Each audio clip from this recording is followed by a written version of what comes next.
Alfred wakes up at 3 a.m. to a call from Batman. Bruce asks him if he was sleeping, but Alfred tells him, "It's 3 a.m. Why would I be asleep?" Batman is currently holding on to a Predator drone, trying to steer it away from populated areas into Gotham Harbor. And once he's done, he tells Alfred that he's coming home. Before Batman arrives, Alfred pumps the Batmobile's tires, restocks his utility belt, and even has time to prepare a delicious soup for Master Wayne. As Batman pulls into the driveway, he tells Alfred about the case he's working on, before sitting down at the computer and continuing his work. The newest criminal he has to put behind bars calls himself the Drone, and after he takes his restocked utility belt from Alfred, he gets ready to go back out there and find him. Alfred tells Bruce that he knows Batman has to do what needs to be done, but Bruce is sick with the flu and needs to eat something. That's why he took the liberty of preparing a flask of soup that conveniently fits beside the Batwing's missile switch. He tells Bruce that the soup can be consumed one-handed, leaving his other hand free to fight the forces of evil. When Batman leaves, Alfred continues to do what he always does. He prepares for Bruce's return while waiting for the call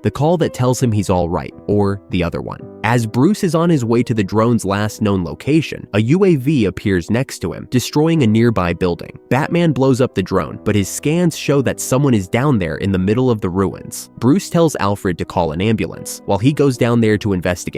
He finds the man, and while he asks Alfred why would the drone choose this site for an attack, the man stabs him in the stomach, revealing himself to be the criminal Batman was looking for. Drone kicks Batman in the head, but before he can escape, Bruce grabs onto his leg and quickly knocks him out. Batman carries Drone to an abandoned alley, informing GCPD that he caught the criminal they were looking for, before calling Alfred and telling him he needs a pickup. Alfred quickly grabs his coat and puts on one of Batman's cowls before jumping into the Batmobile. While Bruce lies on the ground, two thugs are looking at him, thinking about robbing him, but before they can do anything, Alfred appears behind them. At first, the thugs manage to hit Alfred with a few good shots, but after he picks up the pace, Alfred gives them a beating they will never forget, suggesting they change careers, or their next beating will come from a man who is far more punishing than he is. Alfred picks up Master Bruce from the floor and puts him into the Batmobile, but on their way to the Batcave, Bruce starts to lose consciousness. Alfred activates the Batmobile's medbay, doing everything to keep Bruce awake, while he calls Leslie Tompkins, telling her that it's a code black emergency. When they arrive at Leslie's, Alfred fills her in on what happened to Bruce before they rush him into her house. Once Batman is stabilized, Leslie wants to treat Alfred's wounds as well, but he tells her that he's fine, just like Bruce would. Leslie tells him that now she knows where Bruce gets it from, but advises Alfred to stop being himself and let her do her job. After Alfred's wounds are treated, he goes into Bruce's room and leaves a mint on his pillow, relieved that Batman can finally rest.